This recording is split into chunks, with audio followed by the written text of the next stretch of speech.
Siddiqi. I'm a doctoral student at the Institute of Fine Arts in New York University. In Architecture of Migration, author Anu Siddiqi offers a new perspective on architecture's definition through traversals and partitions. Siddiqi, born in Chennai, India, holds a PhD in the history of art and archaeology, as well as a Master of Architecture and a professional license. She is well recognized in many scholarly circles, having received the Barnard Presidential Research Award, a grant from Columbia University, and more. Her work primarily focuses on highlighting and uplifting the stories and voices of groups that have been marginalized, excluded, and silenced by the mainstream media. Within Architecture of Migration, Siddiqi uses Dadaab, one of the world's largest refugee camps, to argue that architecture should not divide through aesthetics or design, but community should be seen through the lens of movement through space. Two important terms Siddiqi uses throughout her section are traversals and partitions. Here, traversals are defined as movement through space, of people, government, transportation vehicles, and so on. Partitions are defined as the division of the space through differences in infrastructure, urbanism, or even physical lines. Siddiqi offers the architecture of Dadaab as a separation through unpartitioned land, rather than the explicit partitions created by conspicuous discrepancies with the rest of the world. Dadaab is located in northeastern Kenya, near the border with Somalia. It was set up in 1991 to give those escaping Somalia's civil war a place to stay. Over the years, the camp grew expansively and now houses hundreds of thousands of Ethiopian and Somali refugees.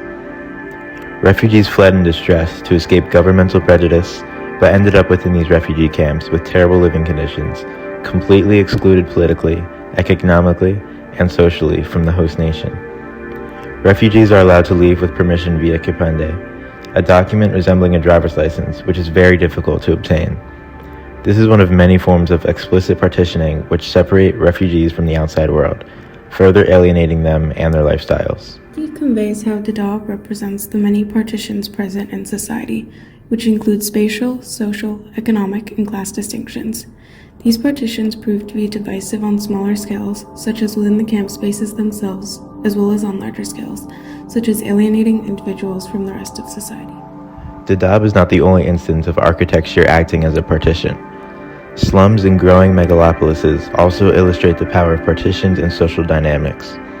As Saglio Yatsimirski and Landy argue in megacity slums, space is a system of relationships between people and places. Since architecture is the built realization of a concept that encloses space, it follows that architecture is the built environment which contains that system of relationships. According to Lefebvre, space is a means of control and domination.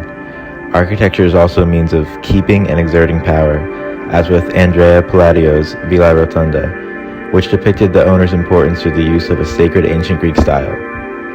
This relationship between architecture, space, and power can be understood by examining the relationships between people.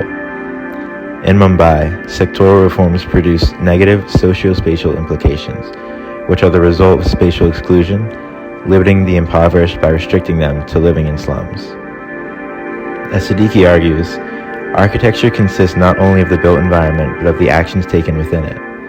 Thus, the lives of those within the slums are a component of architecture. In addition, the exclusion which the poor experience is a result of their relationship with the middle and upper class, one of distance and disdain that is a product of discrimination based on race and caste. These relationships define the space just as much as the literal built environment does, meaning that they are a part of that architecture. Architecture is a social act and the material theater for human activity, says well-known architectural historian Spiro Kostov. Architecture is a collection of experiences and culture that represent human nature. Kostov emphasizes the correlation between humanity and space. It is not only the structure that composes the architecture, but also the interactions and relations between those who inhabit it. Similarly, Caroline Schmidbart highlights that architecture greatly influences our identity and relationship with the world. Schmidbart's thoughts align with the idea that architecture is defined by people, their relationships, emotions, and connections to the space. While Siddiqi, Schmidbart, and Kostov see architecture as more of a culturally driven concept, Nikolaus Pevsner would not consider Dadaab architecture because it is not aesthetically beautiful. Pevsner's definition of architecture is based more on the visual aspects of a structure. Pevsner has a point Dadab's densely packed tents probably wouldn't be beautiful to an average onlooker, but to the people living there, the camp is home. Their experiences and emotions are what define the space, not the physical structures they're living in. Syracuse has one of the worst poverty ratings among cities in America, with nearly half of the city's children living in poverty, but this was not always the case. In the late 19th and early 20th century, Syracuse was a prosperous city thanks to its strategic location and thriving industries. After World War II, Syracuse, like many U.S. cities, experienced major economic changes. The loss of manufacturing jobs, caused by automation and moving jobs overseas, led to high unemployment and economic decline, particularly affecting low-income neighborhoods. Locals say their living conditions have gotten worse in recent decades, with crime rates also going up. Our very own Syracuse is itself an example of the same dynamic between partitions and social exclusion.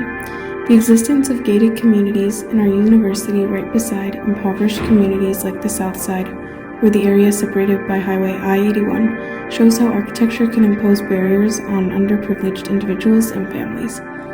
This is similar to Dadab's own partition landscape. It shows us juxtapositions not just in literature, but in real life. These divisions are concrete and reinforced by the architecture itself. What truly separates the campus life from the Syracuse residents is the social disconnect that comes with a sheltered learning environment within college. It has become a common occurrence with the security within a campus for campuses to be built within less urban neighborhoods, pushing the college students further within their own bubble, decreasing community involvement, and solidifying that social divide. In How to Decimate a City, the architecture and infrastructure of Syracuse are recognized as major contributors to its decline. For example, the building of Interstate 81 divided the city, especially impacting low-income neighborhoods. This caused isolation and led to a drop in property values, which are reflected as partitions within the city of Syracuse. While the university's campus features historic and modern architecture, with beautiful gardens and clean pathways, South Side and near West Side contrast with architecture reflecting decades of neglect. This architecture divide perfectly reflects the socioeconomic inequalities which are present in the city. What truly separates the campus life from the Syracuse residents is the social disconnect that comes with the sheltered learning environment within college. It has become a common occurrence, with the security within a campus, for campuses to be built within less urban neighborhoods, pushing the college students further within their own bubble, decreasing community involvement, and solidifying that social divide. To understand architecture is to understand how the space is inhabited, the connections and emotions between people who exist in the space.